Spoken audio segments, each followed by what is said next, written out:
Mesdames, Messieurs, bonjour. Bienvenue aux 12 heures de ce 15 janvier. À la une de l'actualité, victoire hier de l'équipe nationale d'handball contre le Maroc. 24 points à 23 lors de son premier match au Mondial d'Égypte. Le président de la République a félicité le 7 national sur son compte Twitter.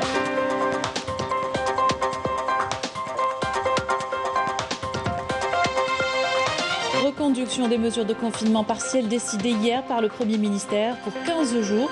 Décision également de la réouverture des maisons de jeunes et centres culturels selon un protocole sanitaire strict.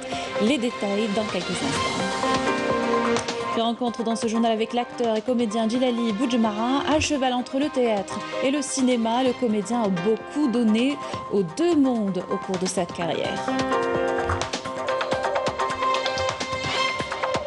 Et nous irons à Bou Saada dans cette édition visiter la mosquée Sidi Tamol, construite en 1994. C'est la première mosquée érigée dans la citadelle, toujours intacte après 7 siècles. Reportage dans ce journal. Je vous le disais, un titre, belle victoire de l'équipe nationale d'handball. Le 7 national a remporté hier sa première victoire au mondial égyptien contre le Maroc. Son premier match également. À l'issue d'un match serré, les joueurs d'Alain Porte ont arraché la victoire à la dernière minute avec 24 points contre 23. La prochaine rencontre des Verts sera contre l'Islande demain à 20h30, toujours au Caire.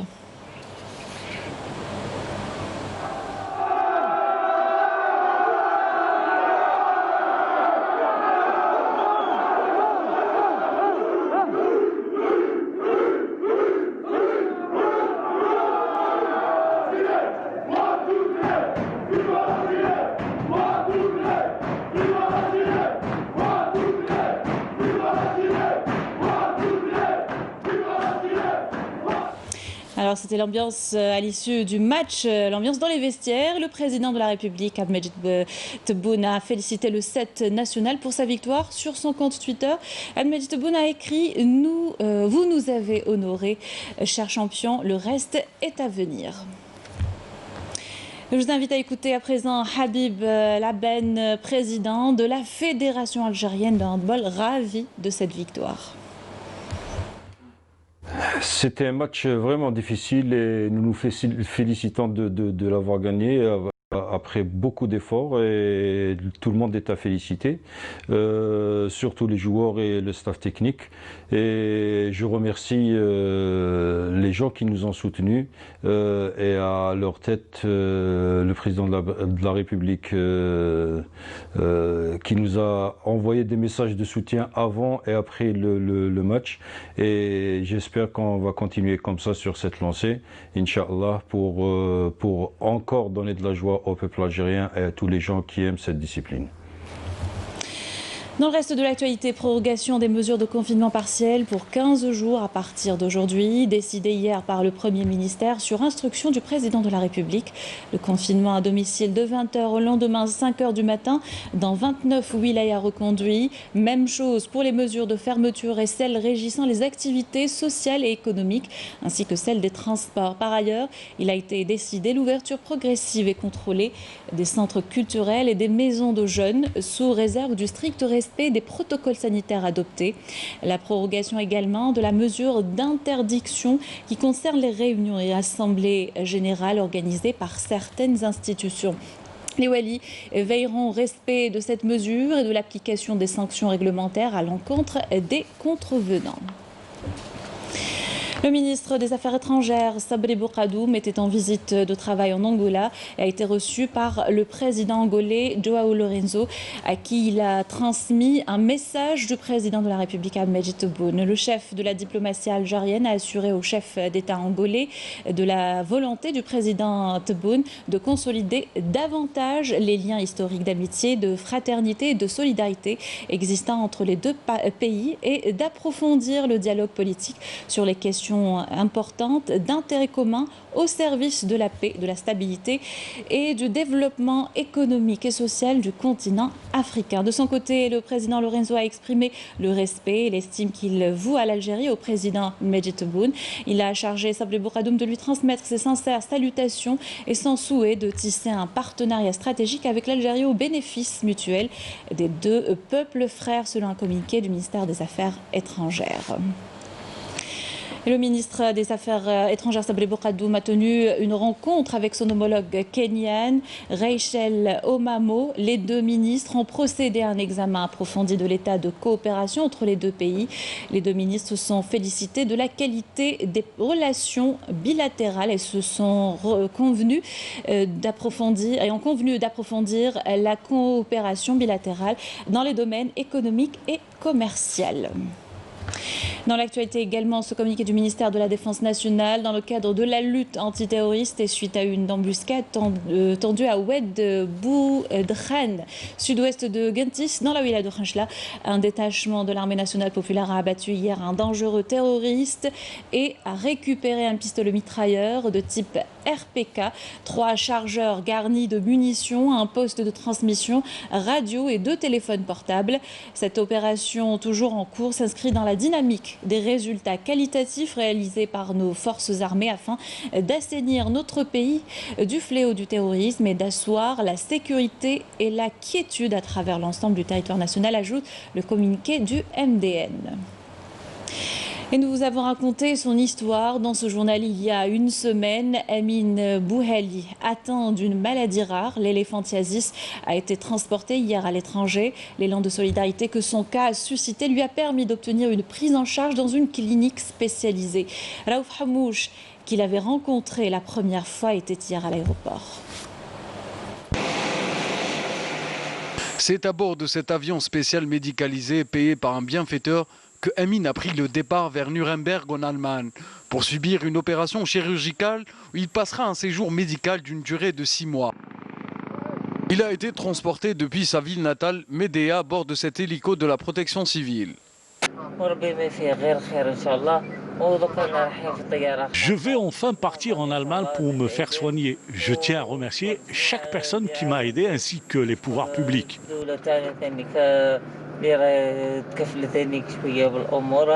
Aujourd'hui, on a fait l'évacuation de patient Bouhali Amin qui était malade de la wilaya de Mdia à l'aéroport d'Alger par l'hélicoptère qui était réquisitionné par des instructions de la Direction générale de la protection civile. Cela fait 24 ans que Amin attend de franchir ce pas vers la guérison et espérer entamer un nouveau départ. Dieu merci, aujourd'hui est un jour spécial pour nous. Je remercie le président de la République ainsi que toutes les personnes qui ont contribué à cette action de solidarité. Je tiens beaucoup à remercier tous les participants de ce projet, pour ce projet de solidarité nationale, y compris les autorités centrales, les autorités locales et surtout la protection civile. Ce que je peux vous dire, c'est grâce à l'immédiat, la télévision algérienne, les journaux, les Facebook, etc., on a pu réaliser ce rêve qui était un rêve pour Amin Bouhali. Grâce à la mobilisation de tous, le rêve de Amin Bouhali se concrétise et l'espoir de retrouver une vie normale est à nouveau permis.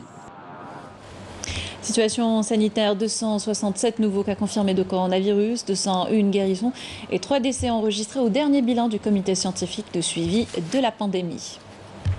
Les kits de dépistage du Covid-19, autres soins médicaux sont prodigués par les éléments de l'armée nationale populaire à travers des caravanes sillonnant plusieurs régions du pays, parmi elles des zones enclavées de l'Rouat. Adel Bouhams. En application des instructions du haut commandement de l'armée nationale populaire, une caravane médicale sillonne les zones enclavées de l'Rouad pour assurer les prestations sanitaires de proximité aux habitants de ces régions et leur assurer les soins médicaux nécessaires. Une initiative très appréciée par la population locale. Il nous a assuré toutes les prestations médicales dont on avait besoin.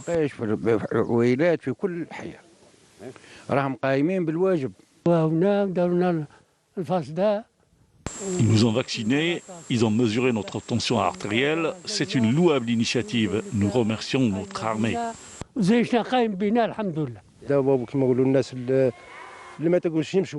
Cette caravane a profité à beaucoup de gens, surtout les plus âgés et tous ceux qui ont du mal à se déplacer en ville.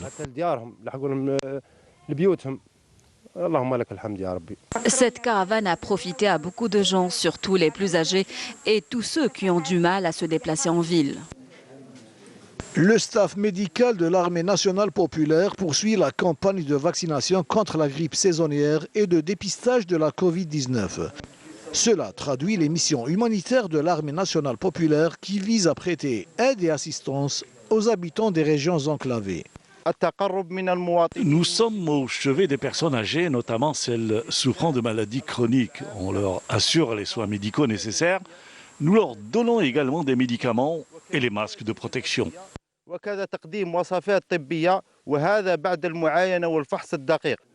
Cette caravane médicale poursuivra ses missions humanitaires dans les zones d'ombre du pays. Solidarité en France, notre communauté à l'étranger est active. Zoom cette fois sur la prise en charge des personnes âgées, notamment en cette période de crise sanitaire. Plusieurs associations sont mobilisées pour venir en aide à cette frange fragile. Notre correspondante à Paris, Afef Belhouchet. Puis que Madame Louage, assistante sociale au consulat général algérien à Paris, maîtrise parfaitement celui qui retrace les lieux de concentration des Chibani.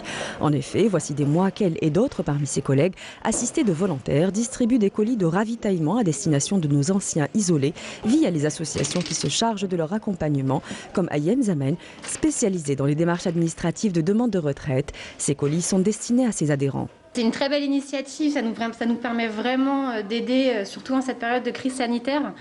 Ça va nous permettre de pouvoir transférer et donner les dons aux personnes âgées que l'on accompagne. Donc c'est vraiment une chouette initiative. En effet, cette idée est née ici au consulat général à Paris dès le début de la crise sanitaire et l'isolement de nos anciens qui en a résulté. Ici est organisée la collecte des dons apportés par des associations ou opérateurs économiques puis distribués à qui de droit. Nous avons développé des synergies avec de nombreuses associations caritatives franco-algériennes, sur le terrain. C'est l'occasion pour nous de mettre en exergue les valeurs qui sont les nôtres, à commencer par la solidarité. Une action qui a besoin également de bras, donc de volontaires. Ils sont nombreux parmi les nouvelles générations d'associations. À l'occasion de la nouvelle année à Mazir, nos associations et en coordination avec le consulat général d'Algérie à Paris participent à cette campagne de solidarité envers les étudiants et les personnes âgées nécessiteuses, notamment dans ces conditions climatiques et sanitaires défavorables. Inch'Allah, autant qu'association en représentation diplomatique, nous arriverons à soutenir nos compatriotes à tout moment. Et c'est justement la détresse des plus fragiles parmi notre communauté, à savoir les aînés et les étudiants, qui s'accentuent chaque jour davantage dans ce contexte sanitaire délétère. Tous espèrent pouvoir rejoindre l'Algérie pour mettre fin à leur cauchemar. Un rassemblement de soutien avec les causes palestiniennes et du Sahara occidental a été organisé hier au pôle universitaire Chetma, dans la wilaya de Biskra, à l'initiative du Conseil national des enseignants du supérieur. Ce rassemblement a connu une large participation d'enseignants et d'étudiants de plusieurs universités du pays. Il se voulait une action de solidarité et de soutien de la corporation de l'enseignement supérieur aux causes justes des deux peuples oppressés. Les opérations militaires se poursuivent le long du mur de la honte au Sahara occidental depuis l'agression marocaine contre des manifestations sahraouis à Al-Gergerat le 13 novembre dernier. Hier, des militantes sahraouis sont parvenues à briser le blocus imposé par le domicile et la famille sur le domicile et la famille de Sultana Khaya depuis plus de 50 jours par les autorités d'occupation marocaine. Réaction hystérique des forces marocaines qui menacent de durcir l'oppression contre les militants sahraouis. On écoute cette militante sahraoui des droits de l'homme.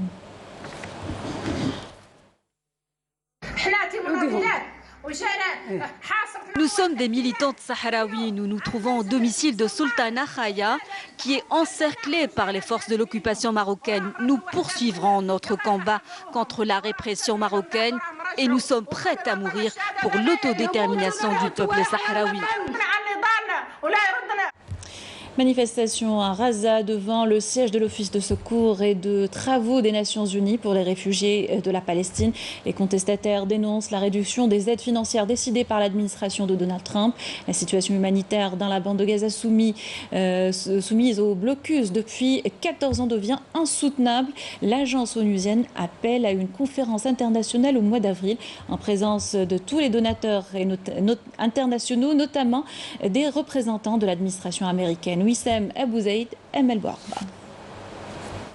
Des centaines de Palestiniens ont manifesté au nord de Raza devant le siège de l'agence onusienne d'aide aux réfugiés palestiniens. Ils condamnent et rejettent les coupes budgétaires de l'agence onusienne en raison du manque de fonds internationaux et en particulier le gel des contributions américaines imposé par l'administration Trump. C'est un message commun de tous les enfants du peuple palestinien, toutes catégories confondues. Nous refusons et condamnons la politique des restrictions des financements de l'Office de secours pour les réfugiés palestiniens. Nous réclamons notre droit à bénéficier des aides financières. Les restrictions financières imposées à l'Office onusien viennent ainsi exacerber une situation humanitaire déjà critique en cause de l'augmentation du taux de chômage et de la pauvreté, conséquence inéluctable du blocus israélien qui perdure depuis des années. Les coupes budgétaires entraînent une réduction des denrées alimentaires, ce qui augmente la précarité des réfugiés palestiniens, notamment avec la dégradation de la situation économique et l'absence de postes d'emploi. Les réfugiés palestiniens sont de plus en plus vulnérables. L'agence onusienne, qui fournit une aide à près de 6 millions de réfugiés palestiniens, appelle à une conférence internationale à partir du mois d'avril prochain en présence de tous les donateurs et notamment d'une délégation représentant la nouvelle administration américaine. Les participants à cette conférence et les donateurs doivent honorer leurs engagements internationaux en fournissant les aides nécessaires aux réfugiés palestiniens qui vivent une crise humanitaire. Une aide humanitaire vitale dont des millions de Palestiniens ont besoin pour survivre dans une conjoncture de plus en plus pénible, marquée notamment par la pandémie du coronavirus. Retour dans le pays pour parler théâtre et cinéma, deux mondes qui se côtoient souvent, notamment par le biais des comédiens tels que Djilali Boujedmaha, l'acteur qui a remporté récemment l'Olivier d'Or au 5e Festival international d'Al-Quds, est à l'origine d'un apport considérable au théâtre d'Oran, nous dit notre correspondant sur place, Salim Skandash. Pour Djilali Boujedmaha, ce moment face à la mer reste un temps suspendu, un exutoire dans un agenda surchargé entre les créations théâtrales et les tournages cinématographiques. La Salamone, c'est ma vie. Depuis 70 ans, j'ai fait la Salamone et je sors, je mets mes pieds dans l'eau, ça veut dire dans la Méditerranée. Et ma tête, elle fait travailler ma création.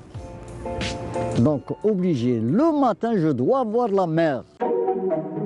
Quelques mètres plus loin se situe l'école de formation théâtrale El Mouja, dont le fondateur est Djilali Boujedmaha. Boujedmaha nous invite dans son monde.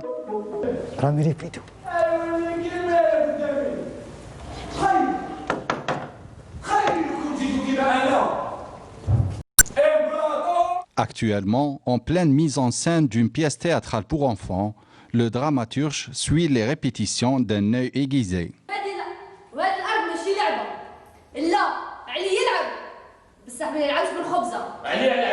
Et n'hésite pas à monter sur scène pour mieux expliquer aux jeunes comédiens.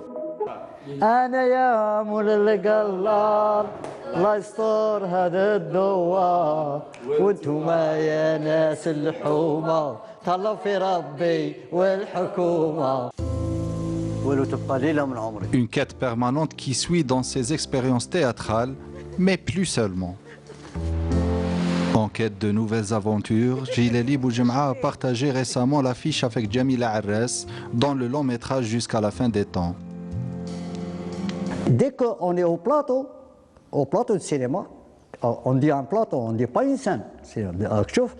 Donc un plateau, il y a fait une autre lecture, une autre. C'est pour ça que limité, parce que le cinéma c'est l'intérieur.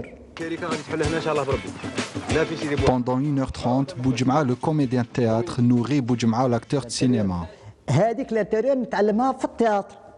نتعلمها في التياتر كون نكونش ان بون كوميديان في التياتر ونعرف لي ريغل دو لا سين. تصعب عليا السينما. تصعب عليا السينما. مام رياليزاتور كون ما يكونش يعرف لا ريغل دو تياتر تصعب عليه السينما. Pour ce film, Djilali Boudjem'a a déjà obtenu 2 prix de la meilleure interprétation masculine, dont le deuxième en date, l'Olivier d'Or, décroché en Palestine. C'est le seul prix qui m'a touché. Alors que le film continue à récolter des prix dans des festivals internationaux, Djilali Boudjem'a est déjà sur des nouveaux projets artistiques, au théâtre comme au cinéma. On reste dans le cinéma. l'École nationale supérieure de journalisme et des sciences de l'information lance son propre club, une ouverture vers d'autres cultures, mais aussi une initiation dans la réalisation de courts-métrages pour les étudiants. Ce lancement coïncide avec l'anniversaire de René Vauthier, un homme qui a aidé la guerre de libération, notamment à travers l'image Adel Boukhams. Le ciné Algerian Student, un espace pour les étudiants amoureux du 7e art à l'École nationale supérieure de journalisme et des sciences de l'information qui renoue avec les activités culturelles. Maintenant, avec le coronavirus, il n'y a plus des activités culturelles qu'on peut faire. Le cinéma, on peut avoir la culture, on peut s'informer et en même temps on s'amuse de voir des films culturels. Le cinéma a beaucoup d'importance pour faire passer des idéologies ou des idées aux personnes, aux gens, au peuple, et ça nous aide beaucoup. Nous avons pour projet, pour le commencement ça veut dire, de projeter des films culturels et un petit peu politiques parce que nous sommes dans le domaine du journalisme et tout. Et au futur nous pensons créer notre propre contenu, des courts-métrages ou des trucs qui ont rapport avec notre vie en tant qu'étudiant ou la société. Le cinéma, c'est une production du cerveau, donc une production culturelle. C'est cultivant, le cinéma est un art cultivant, comme tous les arts d'une façon générale. Le cinéma va permettre aux étudiants aussi de s'ouvrir à un art qui est infini, qui est immense. Le lancement de ce ciné-club coïncide avec l'anniversaire de René Vauthier, un ami de la révolution algérienne qui a mis son talent de cinéaste au service de la guerre de libération nationale. René Vauthier est un cinéaste très particulier. Il est un des fondateurs, disons, un des fondateurs du cinéma algérien. Il n'est pas le fondateur du cinéma algérien. Il y a plusieurs cinéastes qui ont raconté l'Algérie. Il a contribué considérablement. Lui, son engagement a été un engagement politique, anticolonialiste, et il avait trouvé un sujet extraordinaire qui était l'Algérie. Rendre hommage à Vauthier à l'université algérienne, c'est une reconnaissance à tous ceux qui ont servi la cause de libération nationale. Une manière aussi de rappeler à ses étudiants les engagements et les sacrifices des amis de l'Algérie. Et on vous emmène à Boussaada à présent visiter la mosquée de Sidi Tamr, construite en 1394. C'est la première mosquée érigée dans la citadelle et c'est autour de ce lieu de culte de plus de 7 siècles qu'a été bâti le Qsar de Boussaada. L'édifice est toujours intact malgré le poids de son âge. Reportage de Abdelmajid Benkrassi. L'histoire de Boussaada a commencé ici, depuis cette mosquée appelée Sidi Tamr, mais appelée également la mosquée Nakhla, le palmier, que s'est construite la Kasba ou le Qsar de Boussaada et toutes les maisons qui sont aux alentours. مسجد العتيق أو مسجد سيدي ثامر هذا المسجد أنشئ حوالي 1394 هجري ميلادي. هذا المسجد ظهر في أعماق التاريخ. Appelée Sidi Tamr, cette antique mosquée a été construite vers 1394 par les saints hommes Sidi Slimane et Sidi Tamr, ainsi que le constructeur Dhim. Cette mosquée reste le noyau central du Qsar de Boussaada et fait partie de l'histoire de la ville.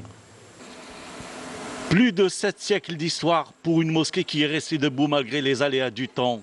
La mosquée que l'on appelle aussi la mosquée Nakhla ou du palmier fait partie de la mémoire de cette belle oasis de Boussaada. Elle fut et demeure un lieu de culte, de médersa et de rayonnement de la culture islamique.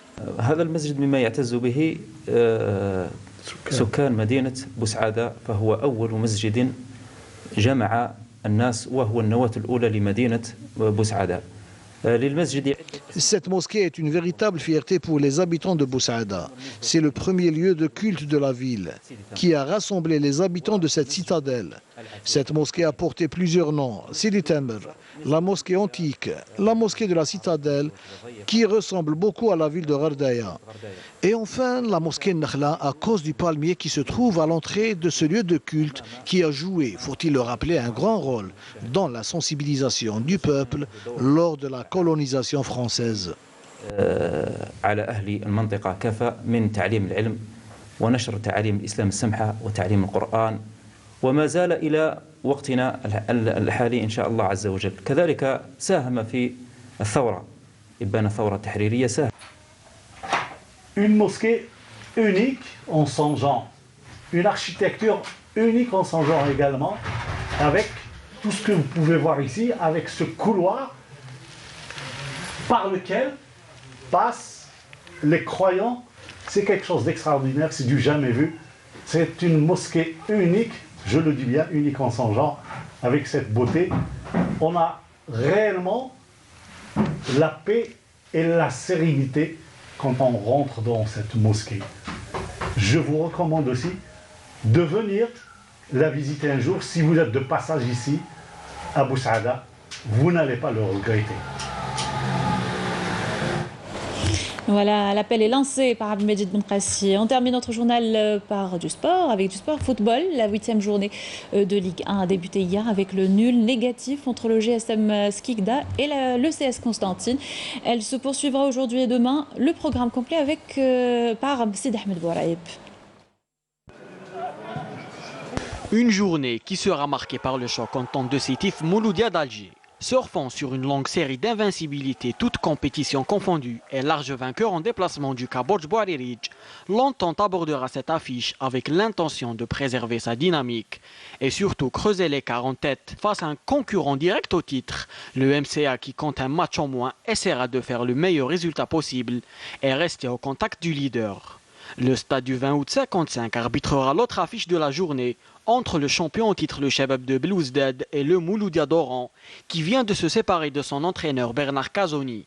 Deux équipes encore invaincues et qui occupent la 4e place avec 11 points. L'ASN Melilla, qui reste sur une victoire en déplacement en Constantine face au CSC, décroché dans le temps additionnel, espère poursuivre sur sa lancée lors de la réception de l'Olympique de Médéa, qui reste sur 3 victoires consécutives. La JS Saoura, qui a concédé sa première défaite lors de la saison le week-end dernier face à la JSM Skikda, tentera de se racheter à domicile devant le Nasr Houssindey, qui en revanche a réalisé son premier succès aux dépens de l'Azochlef. Le Kaborj Bouaririj, lanterne rouge avec 2 points, n'aura d'autre choix que la victoire, au risque tout simplement de compromettre dès maintenant son avenir parmi l'élite. Lors de son déplacement sur le terrain de l'Azochlef, 7e avec 10 points. Auréolé de sa victoire acquise à Tizi Ouzou, l'USM Alger essaiera de réaliser la passe de 3 en accueillant le RC Elizane. Le Wydad de Tlemcen, qui s'est séparé de son entraîneur Aziz Abbas, n'aura pas la tâche facile lors de la réception de la JS Kabylie. La bande à Denis Lavani essaiera d'effacer la dernière défaite à domicile face à l'USMA. Les autres matchs de la journée opposeront l'US Biskra à l'USM Bel Abbas et le NC Magra au Paradou AC. Avec ceci, nous arrivons à la fin de notre journal. Merci de l'avoir suivi. Tout de suite, la météo signée Mina Abed. Quant à moi, je vous souhaite une excellente journée sur Canal Algérie.